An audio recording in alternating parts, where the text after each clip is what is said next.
All right. I'd like to call the meeting to order at 7 p.m. and welcome.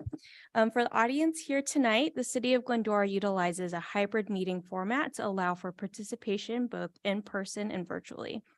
In consideration of others and the business conducted tonight, please silence your phones and any electronic devices and refrain from speaking unless recognized. Again, this is a public meeting for the community of Glendora. We appreciate and respect your participation here this evening. Madam Clerk, would you like to conduct the roll call? Yes, thank you, President. At this time, I will conduct an oral roll call and request each trustee respond with present when their name is called. Trustee Flowers is absent. Trustee Johnson, Present. Trustee Tolan, Present. Vice President Landman, Present. President Chu. Present. Let the record show 4 members are present. And then Trustee Johnson, would you like to do the Pledge of Allegiance? Sure. Everyone rise, put your right hand over your hearts. Ready, begin. I pledge allegiance to the flag of the United States of America and to the republic for which it stands, one nation, under God, indivisible, with liberty and justice for all. Thank you. Now we are on to reordering of the additions to the agenda. Does anybody have anything they would like to add or reorder? Nobody? Okay. So we will be moving on to the public comment. I would like to open the public comment period and invite members of the public to address the library board. Speakers are limited to 3 minutes, speaking once on both on and off agenda items. All questions should be directed through the presiding officer. This is your time to speak uninterrupted. If you are in attendance, please fill out a speaker card and submit it to the recording admin before the close of the comment period. Once recognized, speakers should advance to the podium, state your name, subject matter you wish to discuss. If you are participating via Zoom, select the raise hand icon and Zoom before the close of the public comment period. Once recognized, you will be unmuted, state your name and the subject matter you wish to discuss. I would like to invite those in attendance to submit their public comment cards. We have none, and I do have someone on Zoom. Maggie, Laura, we're going to send a request for you to unmute. If you can please unmute yourself. Yes, I'm here. Thank you. Perfect. So you have 3 minutes. Okay. I apologize for that.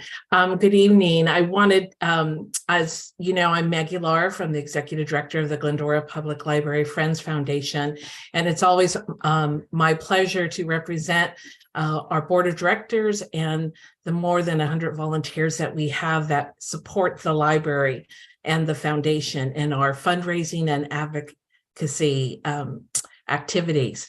I'm here today to really invite and to celebrate that the foundation is hosting once again the Great Trivia Challenge, which is scheduled for next week on Friday, March 10th.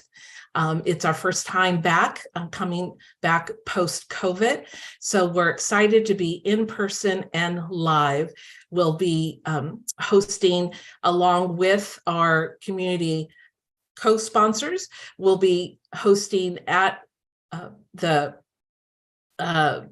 with In-N-Out Burgers, and we'll be inviting everyone who would like to attend. In addition to the teams that will be competing, we ask that people want to participate or donate as members of our audience.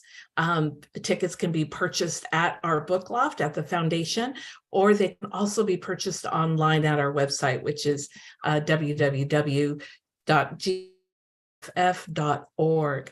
We look forward to being live and in person, and also celebrating everything that the community loves and supports about the library programs and services. Thank you. Perfect. Thank you. So I have nobody else on Zoom, and I do not have any emails. So that is it. Awesome. Thank you. Super excited about the trivia challenge. But I am going to close the public comment period now, and we will move on to the board statements and reports. Do any of the trustees have reports or announcements to make? Erica. I do. Hey, let's see, when, I don't even remember when that was, but, it was February 7th. I went and I, joined the Friends Foundation, meeting live, and it was over in Bidwell Forum. It was really nice. So it was nice to see everybody. And, so here's a few pieces of information. Let's see. Oh, there's big news. They have a grant writer now, Steve Slakey, and he's going to help add to the funds by writing grants. So that's great. He's very talented. Let's see. Upcoming events as the trivia challenge. And so the Great Trivia Challenge, I don't know if people could see it or not, but the Great Trivia Challenge, that's going to be March 10th, 7 p.m. over at Foothill Christian School. So Maggie mentioned they have the in and out truck, so that will be there. Doors open at 6 p.m. 7 p.m. is when the trivia starts. And it's my understanding there's a special judge sitting up here next to me. Is that right? Yes. Yes. pretty I will awesome. be one of the judges. That's cool. So there's 3 judges total. I believe so. Yeah. So you're one of the 3, and then Josina, and then the unknown. The mystery third. Yes. So we'll find out. Hey. Then, let's see, so. Oh, and Mayor Boyer is going to be the MC for the evening. And I also wanted to mention that Night on the Plaza was being discussed. And so it's going to be July 15th. So Night on the Plaza, that's the large, well, it's like my favorite thing out of the whole year, but one of my favorite things, but it's a fundraiser for the library that the Friends Foundation puts on. What's the theme? Can I ask? I don't know if I can announce it. Could I announce it? Let me see if it's been posted on the website before Okay. you announce. I'm not sure that's been rolled out yet. Hang on. Okay, all right. Let's see. Oh, okay, all right. And that was a big thing. And last year, just wanted to bring this up. Last year, we had made a basket from the trustees. And so I wanted to bring it up now at this time, see if like you guys want to do that again. If you'd like to. Okay. We Yeah. could add that to the agenda item for the future, Do we need or to? as an agenda item to discuss, or? Well, it depends. If you do indeed want to discuss it amongst yourself with more than 2 of you, it does need to be publicly done. If you want to assign a subcommittee to do it of 2, that doesn't represent a quorum of the whole board, then that could be discussed between those people separately without an agenda item. And you can make that assignment. You can do that through me. You don't have to do that necessarily as part of a board discussion. Makes sense? If you want to assign people to a committee to do that, but for you all to discuss it together, it would need to be agendized. So you Okay. could request to agendize for discussion at a future meeting if you like. Yeah. And then we would need a second. I seconded. So, okay. Okay, there we go. So the Glendora Public Library Friends Foundation website does have Night on the Plaza save the date, but the theme has not been revealed. So I think you'll have to wait for that one. Okay, all right. Sorry. It's a good one. I'm very excited. So that looks like fun. Let me see. I think those were the big things, but the trivia challenge is next Friday. So that's closest at this time. Okay. Thank you. Thanks. Did they share any more information about like what types of grants the new grant writer will be helping with? Like helping applying for external grants outside of? He's in the process of researching. That's how I had taken it. Okay. Were you there for that I part, was or- not there for that part of the meeting, but I have, been working with the foundation on exploring this idea. It's very early days. So one of the things that they're looking at is exactly what kinds of grants are appropriate for a support foundation to apply for. There are some that are available to libraries directly, Mhm. and then there are some that would be more appropriate for a foundation to apply for. So that's early days, and they're sort of exploring all of that first. Okay, that's so exciting. That's really exciting. Okay, any other announcements from anybody else? No? Okay, so we will move on to agenda item number 2, reports from the library director and library divisions. Director Stone? Thank you very much. It's good to see all of you.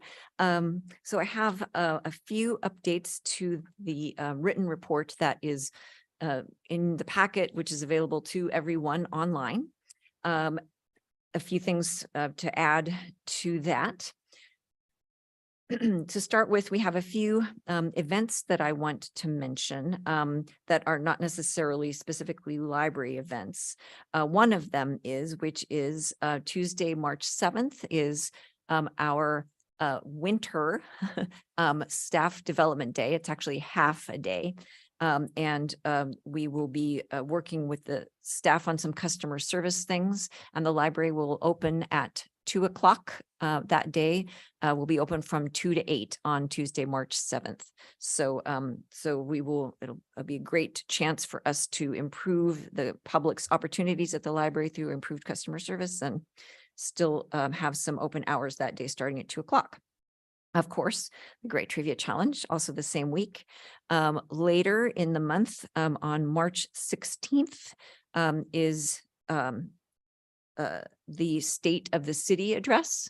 And that is going to be happening at the Country Club at lunchtime. And the library will be having a short report out as part of that presentation, which is a kind of a new format this year. So stay tuned for that.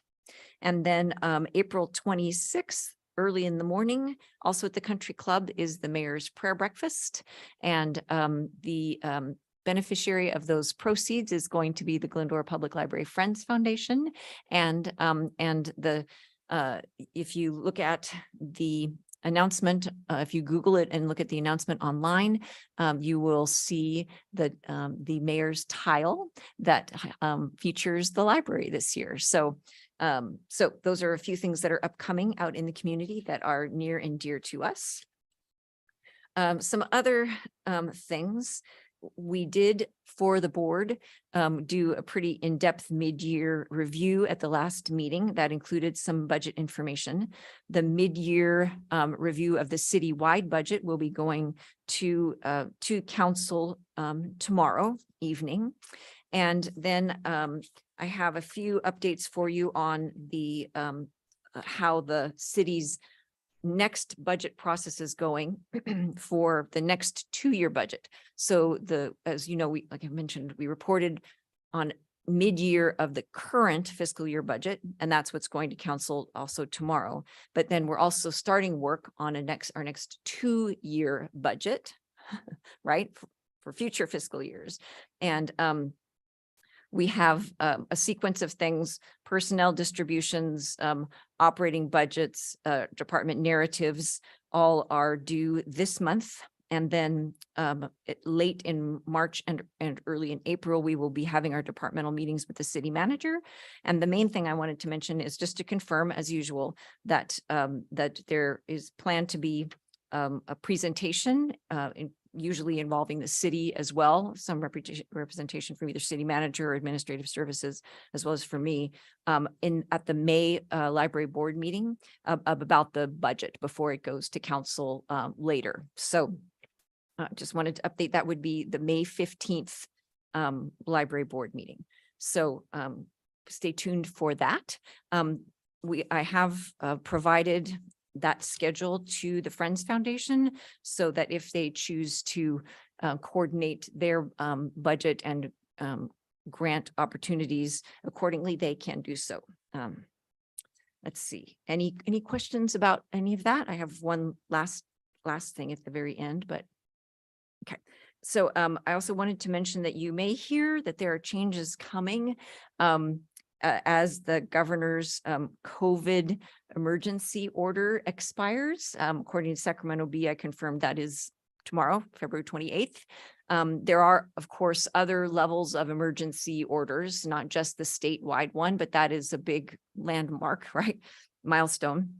So I just wanted to assure you that as things are clarified as to what that means, the city clerk will be in touch with all of us if there are any changes to procedures or requirements compared with how we've been doing business over the last almost 3 years while that emergency order has been in effect. So just wanted to assure you that before the next meeting, city clerk will be in touch to discuss what the expiration of that emergency order means to the way we conduct business.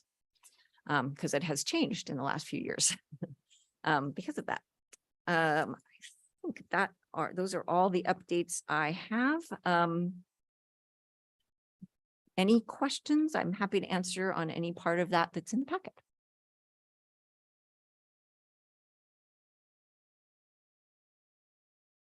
Anybody? No questions? Well then, no questions. Okay, thank you. And on to agenda item 3, or did you go over that already? Oh, no, this is Okay. a separate thing. Okay, all right. Agenda item number 3, connect, learn, and develop annual trustee training and conference opportunities. Janet? Thank you. Next slide, please. And next slide, please. So just wanted to pull up a few things from one of the most significant conferences that involves library support groups, which does include boards of trustees. So I went into Serving with the Purpose website. That is what this conference is called. It looks like it's celebrating 10 years this year. They are having a one-day conference on May 23rd, as you can see here. Next slide, please. The theme of that is Built to Last, Libraries, Library Allies, and the Meaning of Life. Next slide, please. A couple of the keynote speakers include someone from the California Association of Nonprofits and also a best-selling historical fiction author. Next slide, please. The day includes not only the keynotes, but also some other breakout sessions in the afternoon. And next slide, please. So if just be sure to let Gabby know if you are interested in attending that. It is specifically designed for friends, groups, foundations, and trustee groups. So you may find it interesting to attend. And we just wanted to make sure you were fully aware of that. I'm happy to answer any questions. Is there a limit of number of us that can go to this conference? Not for training purposes. We would probably just, if we had more than 2 going, we would probably just take a moment to remind you of best practices in terms of what to do while you are there, since you do represent more than a quorum. But you're allowed to, more than a quorum is allowed to attend training. Thank you for asking. Well, I highly encourage all of us to go if you can. Erica and I went last year and it was awesome. And yeah, same. But yeah, it was awesome to connect with other board members. Yeah. Okay. On to special items.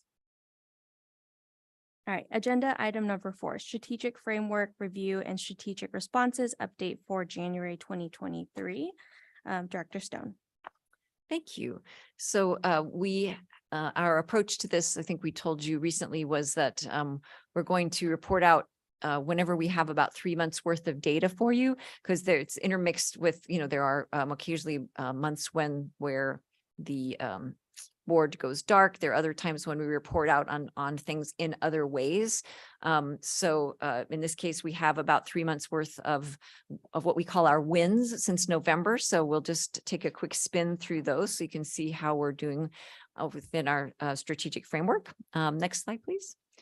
And next slide, please. So just a reminder that we have 8 responsibilities that we have identified that public libraries have to the community. The first one is simply to bring, or not so simply sometimes, to bring the world of ideas like actually physically and geographically closer to our population. And that is both, that goes for traditional materials, but also online, electronic, and their opportunities to be together and discuss the world of ideas. Next slide, please.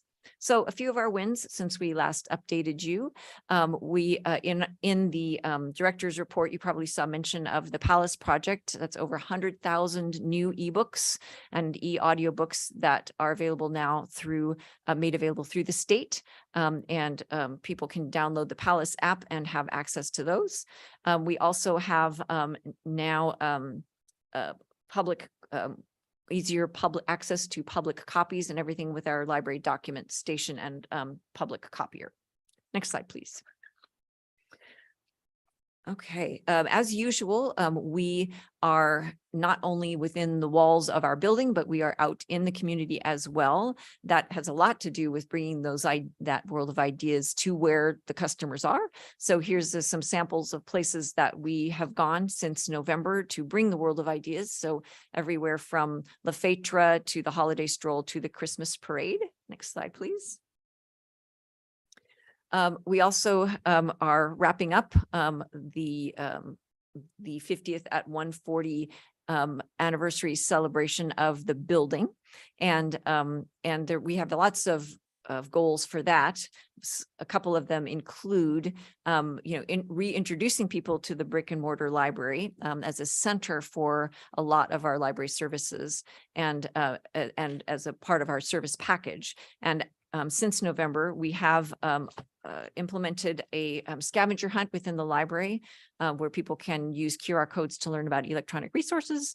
And we also updated the main floor display to talk about the present of library services, whereas before we had it that it was featured the past. So we were sort of moving from historical into current day. Next slide, please.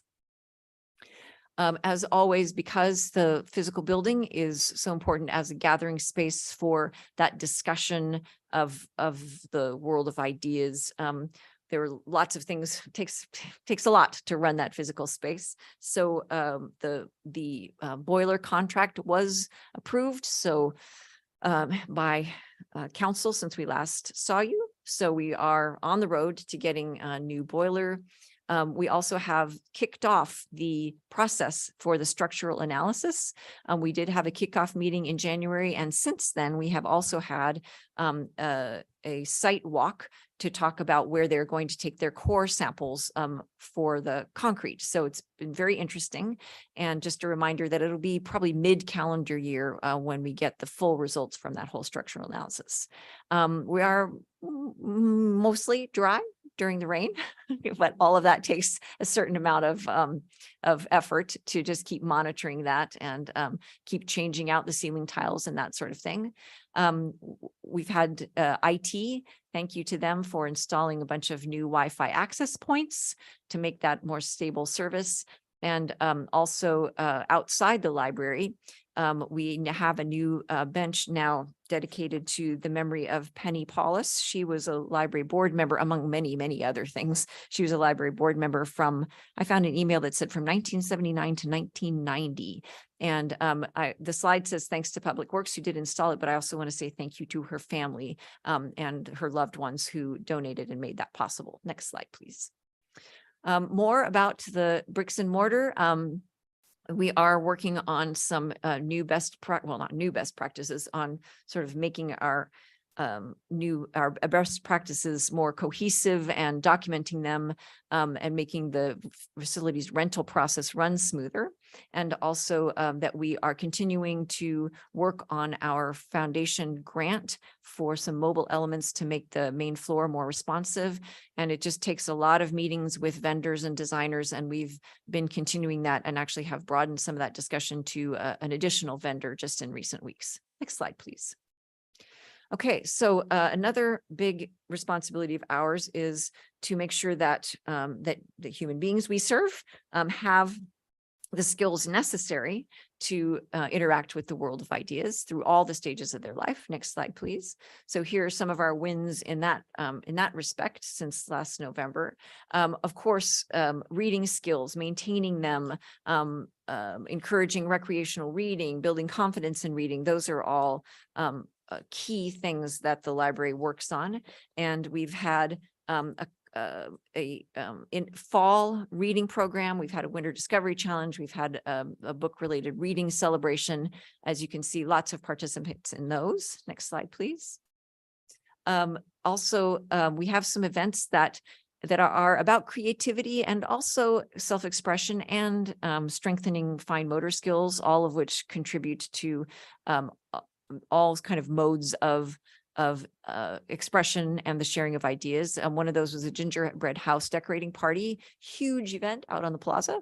And also during the Winter Discovery Challenge, there were take-home craft kits made available as well. Next slide, please. A little bit more in this lifelong learning aspect of things. Our homework buddies returned after the COVID building closure. Yay. And this is about gaining confidence in schoolwork as well as getting help completing assignments. They don't get the answers, but they get help on how to complete their assignments. So that's what the students, the younger students get. And then the volunteers themselves who help are also gaining experience in how to assist others and earning volunteer service hours, which in and of itself is also an aspect of lifelong learning. Next slide, please. Okay, we also recognize that no matter how close the world of ideas is, and no matter how many skills you have, people are physiologically different, and we need to make sure that that their neurology and their physiology do not present obstacles to the world of ideas. Next slide, please. So a couple of things we've done since November of last year.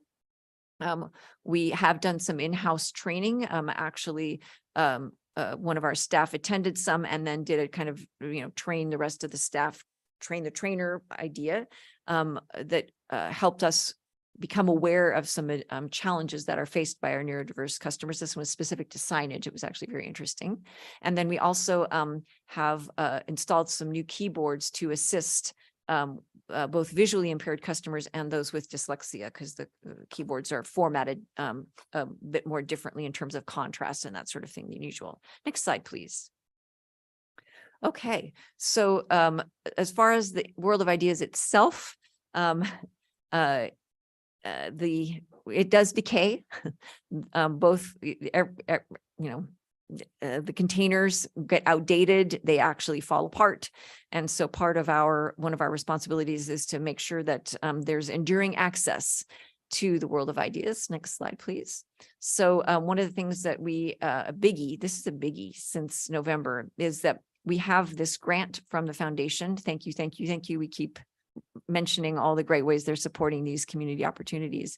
So one is we have this digitization grant from the foundation, and the Glendoran magazine, which, as you know, has recently stopped publication, has given us preliminary approval. There's more to be worked out, but to explore digitizing the back files of that with them. So that would be a really, really great thing to have online. And I want to make clear that this, that when we talk about this kind of digitization, it's not just the images. They actually, the text gets captured so that they are also searchable. And that's a huge, huge thing. As you know, the Glendoran is a wonderful repository of local history information. So we're just delighted that they're willing to talk through this with us and figure out how to make this happen as sort of our first foray into this kind of making this kind of information electronic. Next slide, please. Okay. Not only does the world of ideas decay, but that also grows more chaotic. And some data experts would say they're the same thing, but it just gets more and more disorganized. And so one of our mandates is to make sure that it's as navigable as possible. Next slide, please. So what we've done since November of 2022, this is one thing we continue to do, is staff the city's main line. We call it the 8200 line because that's the extension. And the library is the voice that people hear should they choose to talk to a human when they call the city's main line. And there are a couple of aspects that are of life that are improved because we're doing this. First of all, the customers who call are much more easily able to navigate the city departments. We sort of, our experts help them organize, if you will, that access to city expertise. The other thing is that because we have our ear to the ground on what the customers are asking, we can let the public information staff know what is kind of a hot topic, and in some cases that will influence them and help inform their social media postings and that sort of thing. So it feeds both directions, and that may actually help some people. They may not have to call at all because we've let this public information folks know that that need is out there. Next slide, please. Also in the world of organizing information, we in our computer catalog, if you go online, there are lists just like you would find, in your favorite streaming service. And we do provide ways of navigating all of our very rich materials with the staff curated list. Here's some examples for you. World holidays, books to make you laugh. That's the feedback we got from the public at the holidays, was that they really just wanted to have a good laugh. Celebrating Black history, time management. Keep your eye out on the computer catalog. It's a great place to find topical lists of our resources. Next slide, please. Okay, so the ideas themselves are subject to interpretation and different levels of accuracy and also skewing. So although we generally don't weigh in on the value of the ideas, we do try to give people the tools they need to understand the context that those ideas are in and how to decide what level of accuracy they might have, what might be influencing those ideas. Next slide, please. So our expert speakers series that we have online is one of our key components of this lately. Some of the topics have to do with various aspects of kind of myth busting, if you will.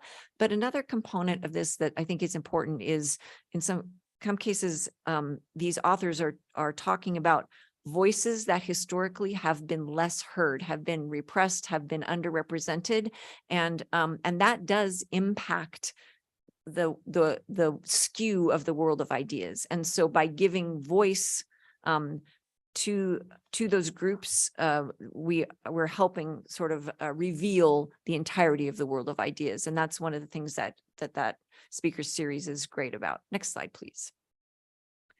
Okay, ideas, basically they're property, and that means that they can be owned, they can be stolen, they can be offered for free, they can be offered for a fee, they can be protected, they can be unprotected, and we just have to be in the business of helping on both sides of the needs regarding the actual sort of cognitive property idea. So next slide, please.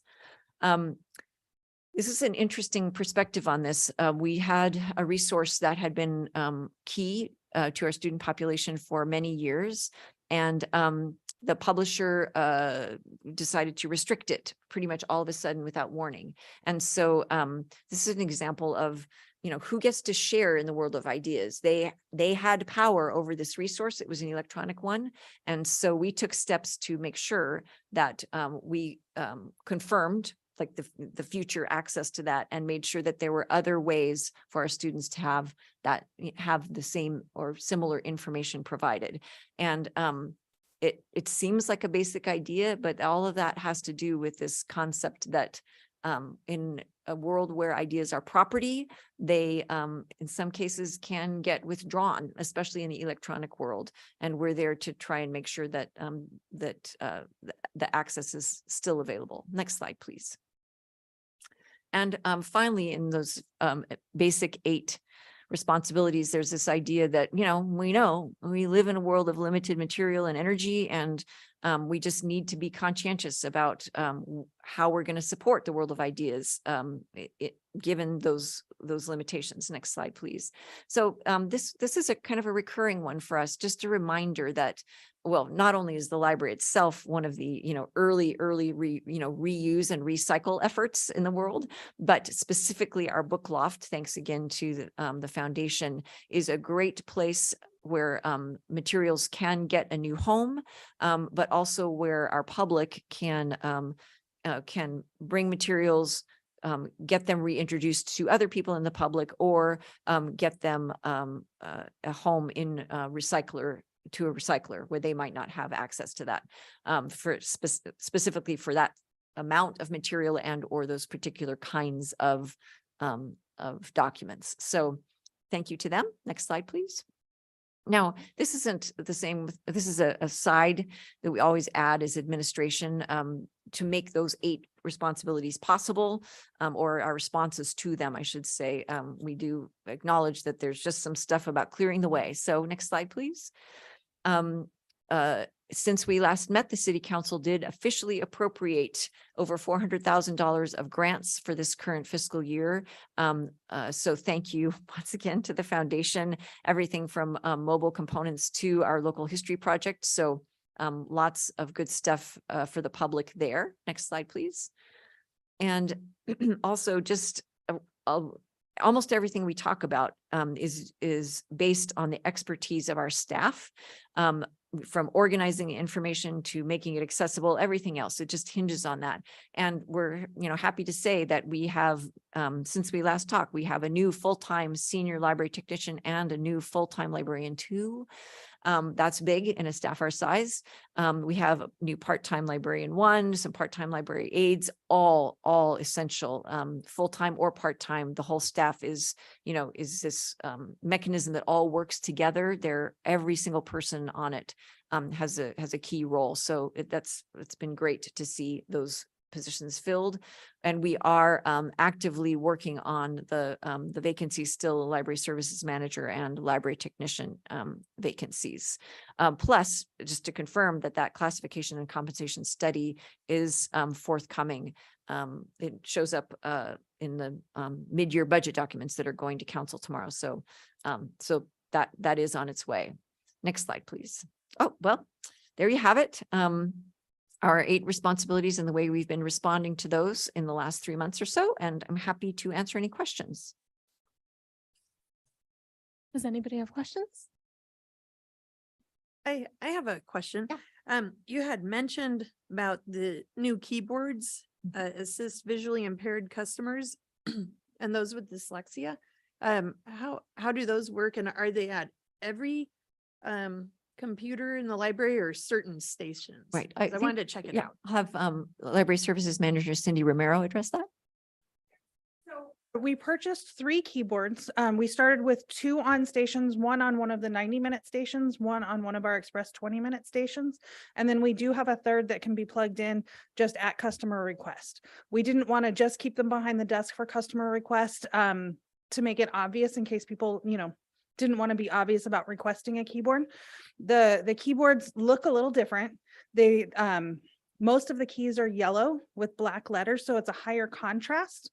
I know it's jarring to think of, and even just looking at them can sometimes be a little like, wow, instead of an all black keyboard with just white letters. But that contrast helps visually impaired people, and also helps to break through some pieces of dyslexia. The font is also much blockier. It's a different layout than like the keyboards that are in front of some of our staff today. That makes it a little bit easier for both visually impaired customers and people with dyslexia to be able to use the computers. Okay, cool. All right. I'll have to check those out. I was curious about that. And okay. And then I just had a question regarding the scanning for the digitization for the history. At this time, is it just starting out with the Glendoran, or is the library like envisioning other sources to digitize, like Bobby Battler's stuff? I don't know. I don't know if you already have done that or if that's on the agenda. So the other main thing in the early stages of this would be our historic newspapers on microfilm. That would be the big one. That's something that that we have staff occasionally have need to search manually, like scrolling through to look for, mentions of different events or people or that sort of thing. And so having that digitized, and again, the key part is having then the text made searchable is great for genealogists, even for local city searches on things like historic streetlights. I mean, it's a great resource. So there's a lot to navigate in that case. There are some, copyright things we need to be respectful of, make sure we have, permission to do that where permission is required, things that aren't in the public domain, that kind of thing. So, it's, I don't know which thing is going to happen first. I don't know if Cindy has any more she would like to say about that, but No, our original hope had been to start with the historic newspapers, but with the news that the Glendoran had stopped publication and that they are willing to talk to us about, making that one of our first projects, we're likely to start with that publication and then slide into the historic newspapers. Luckily, many of our historic newspapers are no longer protected by copyright, so it kind of eliminates one of the barriers that we need, but they're also much older, so the scanning of them takes on some slightly different aspects. So we are meeting with vendors to work on like just the project as a whole. Ideally, what we're building is a community archive that's not limited to just historical newspapers or just the Glendoran, but we'll be able to build an archive and work with some community partners to really make it a very rich archive so that the community has access to just varied historical information that's available throughout town. Because we had the Glendora Press, right? Yes, that's so- that's on the list. With the Bobby Battler stuff. And then there's another newspaper called the Gladstone Gazette. Oh, I didn't know about that one. We don't have, That one's from like the 1800s, because Yeah. there was a third part of Glendora. There was Glendora, Lasta, and Gladstone. I don't have that on my list. We don't have the microfilms of that. We have microfilms of the Glendora Press, the Gleaner, and the Signal housed at the library. So we have those. I don't have the Gladstone one. We don't have them, but I will definitely put it on my list and work and see what other places may have either the physical copies or the scans of them. It's the LA City Library.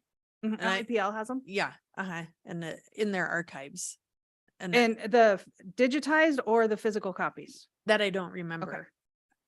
I know it's digitized for sure, but I don't know if they have the hard copy. So yeah, I'll put it on the list and add it to, this is not going to be a project that's going to be like snap and we're done. This one's going to be one that's probably going to live for, the project itself will continue to live on and on, but the work of creating the community archive is going to be one that's going to take us years I believe to really get, the depth of what we're hoping to achieve for the community to have access to the information. same goes with the sort of the interface or intersection, if you will, of that, those data as they are converted, but also then other platforms that are becoming more and more common, like overlaying that with maps or with virtual reality or augmented reality. I mean, again, even just getting the conversions done is, a multi-year project, but then looking 5, 10, and 15 years into the future, it's the idea of not having somebody have to think, oh, I wonder if they have the Gleaner, but to sort of interface those resources with the ways people find themselves wondering about stuff. And then they can just, when they're out on the street and they wonder about the history of some part of Glendora, they can pull that up and retrieve that stuff based on where they're standing or what they're looking at or what they query, rather than having to think, oh, I think I'll go look up a newspaper article. So there's two steps to really squeezing the richness out of this. One is to make the digital stuff, and the other is to find the places to make it interact with the public. To start with, we will be hoping to interact it with the Clio.com, the map, and then enriching that map now that we have more of a full staff on the public services team will really be relaunching back into that, both of these projects together as a single local history project. So we're excited to see how that's going to take us, but it will be, working, the two of them will be working side by side with the whole team to be able to offer different dimensions and make sure that information's available where people would think about it.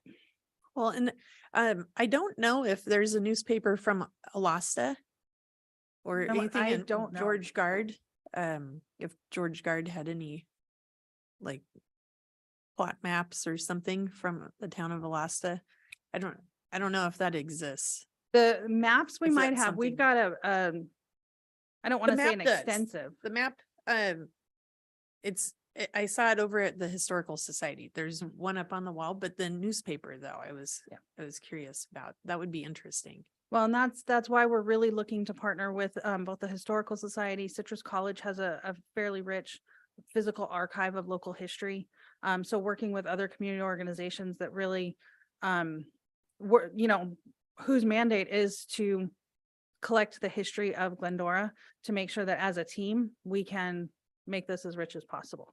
We know that even where like there's a couple of our newspapers that are missing some issues in the middle that, GHS may have. I actually know they have some of them in a different format, but so we're venturing down that road, and it'll be exciting to see where it goes. And Cindy, thank you also for mentioning the sort of it's a crude way of putting it, but kind of the crowdsourcing aspect of this as well, is that we're talking right now, at least I am, Cindy's already branched out, but the published stuff, but there is this whole community of people that have their own historical photographs and their own historical stuff and oral histories and that sort of thing. And so finding a way to capture that and intermingle it with the published resources is a huge part of what we're really after. As that community built Yes. resource. Thank you for bringing that up. So would you guys like consider doing like the high schools, like journals and stuff that they had? Like the I'm not Torrent going to say Shield? anything's off the table. That'd be really cool. I feel like a lot of people would like to look back to see like There's their old high school memories besides yearbooks, but Yeah. like the Torrent Shield had so much cool stuff in it. the project can be so big that as we get down to it, I think, working with different organizations, different we'll see what's out there. I don't want to say no, we would never do that, because I'm really maybe that's one of the next ones. Right now we have to get the Glendoran and some of the newspapers scanned.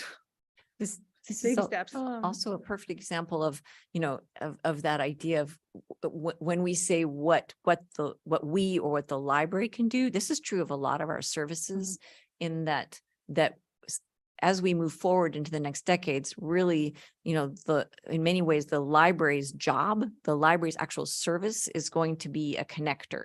So we may provide the way for a high school to capture that stuff and offer it, even if we are not doing that ourselves, right? It's the same with other referrals we make among agencies, among human services in the community. There may be needs out there that we don't actually provide, but our actual service is making sure that those people, those agencies talk to each other and to the customers that need them. And it's the same with this. So the idea would be that somebody would do that eventually. And if it happens to be because of our platform and our interfaces and everything else, more power to everybody. But it's a perfect example of that way of thinking of the libraries, what it is that we really are going to be doing for the next few decades. Yeah. And what we've always done. Well, that's true too. We've always been the connector. In that way, our role has never changed. We've always connected people to each other, to the world of information from the beginning of public libraries. That's always been, it's just the way we do it's changed a little bit. Just a bit. Just out of curiosity, typically when publications want to be preserved online, does that fall under public libraries, like their job to do that? Or does the publisher, like newspapers, usually try to preserve their older issues and stuff? Well, responsibility is an interesting question. I would say in a lot of ways, the earliest versions of some of that have been big database vendors that have seen it as a marketable thing. Right, I mean, right. we subscribe to some of those. I thought, yeah. Yeah, and so they see it as a commercial opportunity to license that stuff from the publishers and capture the text and index it and that sort of things. And we, like I said, we subscribe to many of those databases, and those have been around for a long time, for decades. So I think it goes like many other things in the information world. It sort of, it goes in phases and cascades. And in some ways there's the big global, companies that build those databases are working with a lot of the huge publishers. There are smaller, sometimes nonprofit, sometimes government agencies. Like there's one of the universities does Riverside does a newspaper archive for largely for the smaller stuff that isn't captured by the And really they are big, one of the people we're talking to, Right, by the way. right, like that aren't getting captured by the big database vendors. So they have a separate interest in that.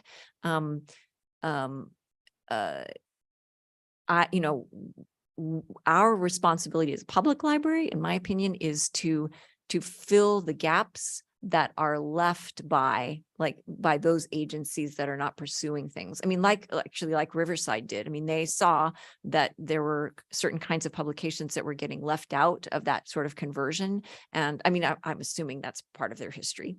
One would assume. And so they saw this need to make sure that there was a way to capture that, as well as the huge national publications that the big database vendors were after. So our approach is a little bit like that, is to see, well, who is going to be in the business of needing what our, what we have, and where do we also fill in those gaps for our customers? So it's a group thing. It's a really interesting way to ask the question, whose responsibility that is. Yeah. No, but I think that's awesome. That's so cool that especially since those publications are not Mhm. in business anymore. Mhm. So it's very important that we preserve what we have. Yeah. And it can be so enriched too by the added ability to search, Searchable. right? Sorry. It's both, Yeah. it's both things. The searchable thing is huge for, Yes. for the community, because nobody wants to come in and scan through 140 reels of microfilm. No one does. I mean, It's we don't. fun.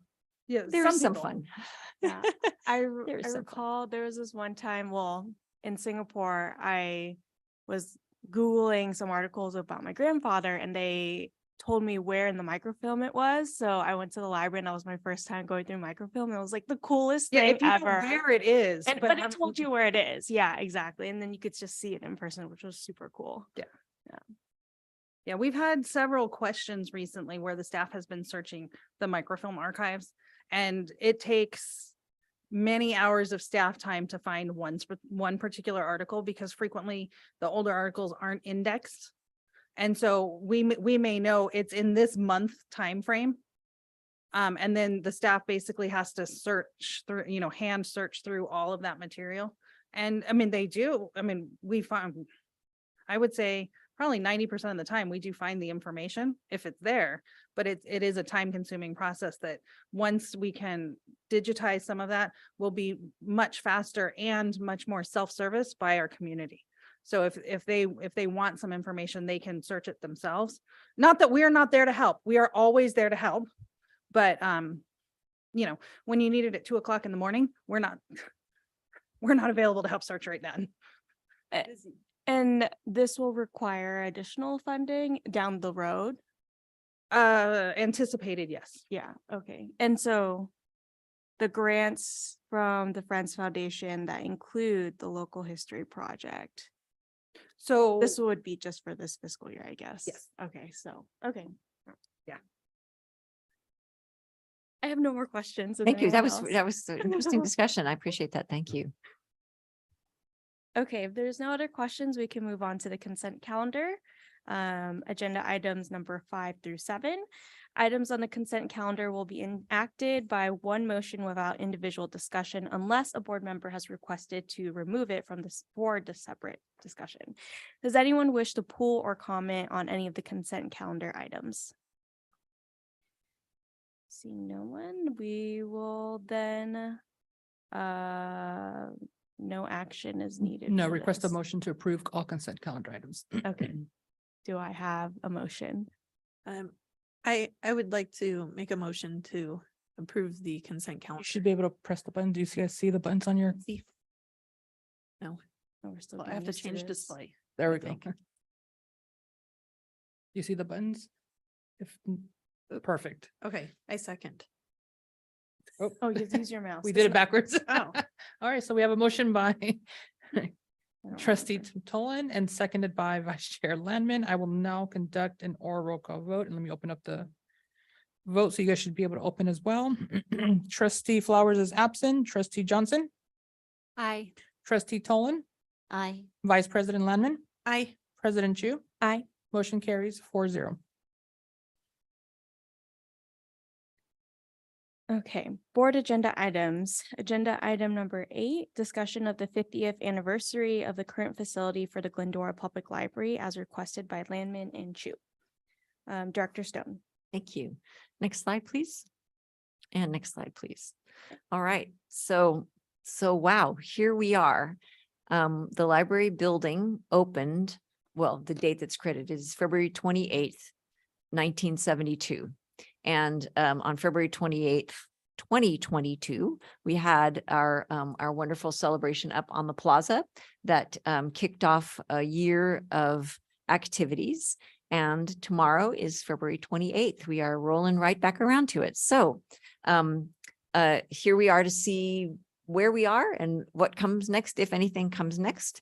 I'm going to take, because because we're closing out that 365 days, I will read through all the goals this time. I've been sort of just skipping through most of them the last few times we reported on this, but we decided that as we celebrated the 50th anniversary of the building, just a reminder to everyone, it has not been an anniversary of the library.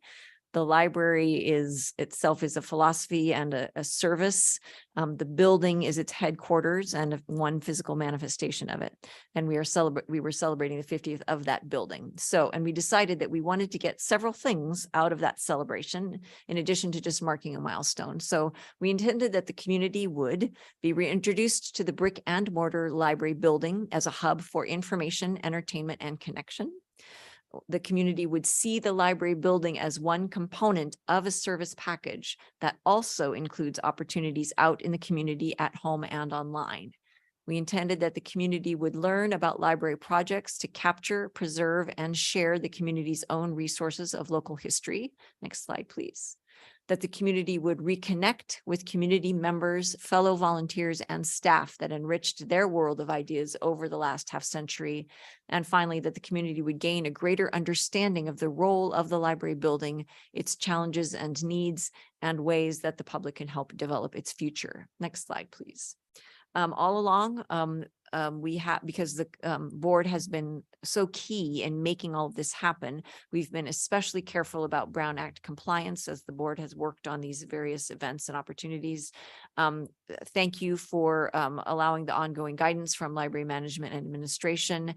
And thank you to the city's media specialists as we've gone along. We've been very careful to respect all the demands that are made on your time. There have been official and unofficial messaging outlets for the information as we've gone along, and we've tried to make sure that everything that we did was enriched somehow or related somehow to those goals that were just listed above. Next slide, please. Once again, got to say thanks to the Friends Foundation, because they granted us money last fiscal year. This is one of those celebrations that, bridges 2 fiscal years, right? So they granted us funds last fiscal year, and these are the updated funds for this fiscal year. And depending on where we stand after our discussion tonight, sort of whenever it is that we kind of close out all of our projects, we can at that time offer a tabulation of expenditures. Next slide, please. Only change to our sort of flow chart or components chart on our end is just an update in the green of the number of QR scans and lanyards that went out through the scavenger hunt. But everything else was pretty much prior in the months preceding. And next slide, please. I know that at least one trustee has some things to report on. So just all we are after today is in terms of the staff is just to, hear reports from the trustees, to continue discussion if it's needed, and then, provide this instruction or direction to each other, to us, the staff, however we want to proceed from here as we approach our 365-day mark. So I will turn it over to you. Okay, thank you, everybody who has helped. Trustee Toland, you're amazing. And President Chu, awesome work. So thank you for all of the help. And Trustee Johnson, thank you for showing up and partying with the in and out truck and listening to all the reports and stuff. So this has been a great 50th celebration. And for the duration of the year, there have been multiple meetings and discussions regarding the art project. So at this point, this is a general idea. Okay, so through all these discussions, we discovered like there's a connection between the badge contest and the art display. And so it won't be part of the 50th birthday celebration because birthday year is closing out. So that was nice. That was fun, a party all the time. But I was just wondering if anyone else would be interested helping to look at the badge connection to linking back to the art exhibit or art display. Tell us what that is. Badge connection coming up. Look at. So for the last, I want to say 3 years, does that sound about right? Janet? Sounds right. We have utilized an online summer discovery challenge platform. And with that has the opportunity for our participants to earn digital badges for different sorts of activities. So rather than us creating all of the badges, several years ago, we decided to have the community help out. So all students in Glendora, TK all the way up through 12th grade are invited to design badges for us. So we are actually kicking off this year's badge design contest in 2 days. So on Wednesday. And so the kids will be able to create a badge, the drawing of the badge, and then what the title is and what needs to be done in order to earn the badge. And then the winning badges will be printed. Last year's, I have some examples of last year's, were printed and made into lollipops. So when the kids earned the badge, then they got the lollipop with that was designed. And I actually have lollipops. Everyone can have some. This is all we have left. So you guys are welcome to the lollipops. We have not decided if we'll be making lollipops out of them this year. The year before they were just stickers. The kids like the lollipops much better. I wonder why. So that's, but we have not displayed the entirety of the submissions. And so I believe that was part of the idea, was to display, not just have the winners, have their designs displayed on something, but actually be able to display the artwork of all the submissions. Which one you want? And we will work with the city clerk's office. It's pretty hard to create an online version of a lollipop for the packet, but we'll work with the city clerk's office on making sure that any documents and stuff that are made available here tonight are made available appropriately online as necessary. So. I don't know if this is a tangent. Oh, thank you. But oh, these are so cute.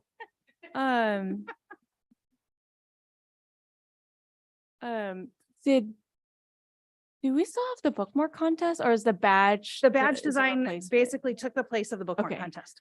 Right, okay. So that one was starting to lose some momentum.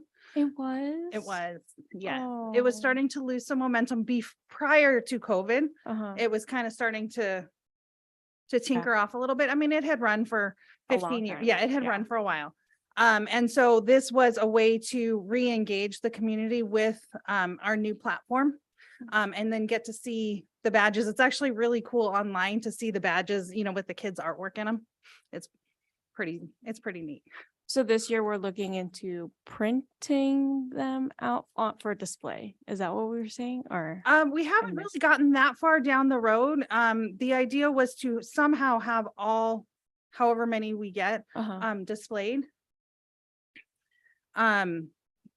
Whether we, the form can kind of be cut off under the name so that, you know, we could just mount the forms, you know, so that it didn't have any contact Oh, okay. information. So we haven't decided if we would mount these, you know, laminate them, mount them on something and hang them around, or, you know, remount them on, you know, like those giant, you know, pull up posters. We haven't gotten that far down the discussion path. Oh my gosh, Or- can we hang them like ornaments on the ceiling? We have to be careful with that because we have fire beams across the library. Right, okay, Uh-huh. never mind. And then that sets off fire alarms. The The children's idea on room, we my might part. be able to. So again, those lots of ideas. There's other ideas about incorporating the future possibilities for the building and other, so just lots of ideas going around that could, this could be used as a way to house an art exhibit that I know Erica's been talking about. Perfect. Anything else you would like to share about it? I don't know if anybody would be interested in joining in the endeavor. I don't know, should people speak and contact you, Director Stone, or do we make it? We can do that. We can do that any which way. This is on the agenda, so it can be discussed now if people want to volunteer. If people want to think about it and contact me, I can certainly, you know, make sure that you guys connect with each other. Again, we would ask that only a couple of people work on this. But if somebody wants to, you can either volunteer now or get in touch with me either way. Are you looking for a volunteer? Someone to work with from the board? Yes. I'd like to volunteer. This is super cute. Cool. Okay. Perfect, so we have Yay. Joe and Erica both doing that Thank you. together.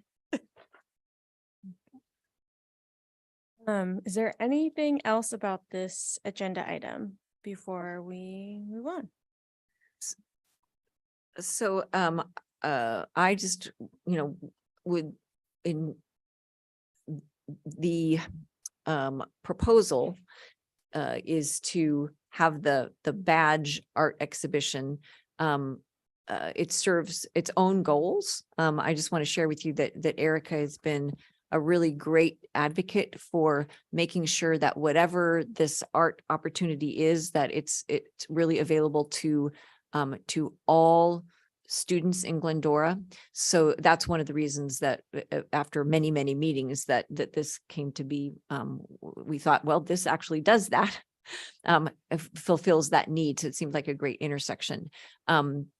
So it, as she also mentioned, is going to be kind of unhooked from the 50th of the building, not to say that it can't be used to engender some discussion of the role of the building, right? Its cultural role. That is entirely possible. It just doesn't necessarily need to be part of the 50th year, right?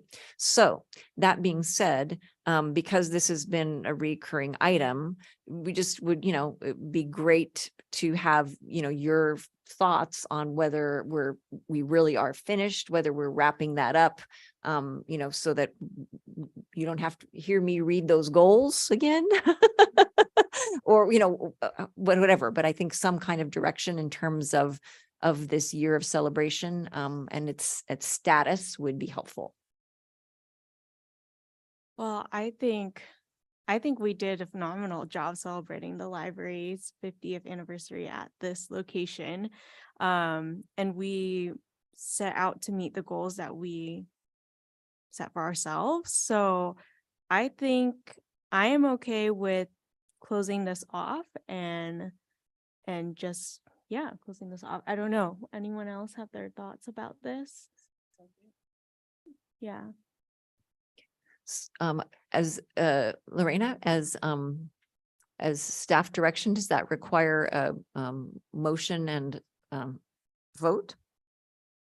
Okay, so we'll approve to, I guess, to finalize the report of the 50th anniversary. To Mm-hmm. Okay, so let me open up this. So I'll let you guys call for a motion. You should be able to switch to. We'll need a first. Okay, perfect. So we have a motion by President Chu, seconded by Vice President Landman. I will now conduct an oral roll call vote. Trustee Flowers is absent. Trustee Johnson, Aye. Trustee Tolan, Aye. Vice President Landman, Aye. President Chu. Aye. Motion carries 4-0. thank you, everyone.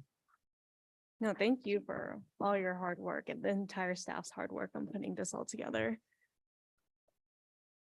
Okay, so now we are on to trustee and staff closing comments. Does anybody have anything they'd like to share? Any questions, closing comments before we end the night? Nope. Okay. Well, then I adjourn this meeting at 8:11 p.m.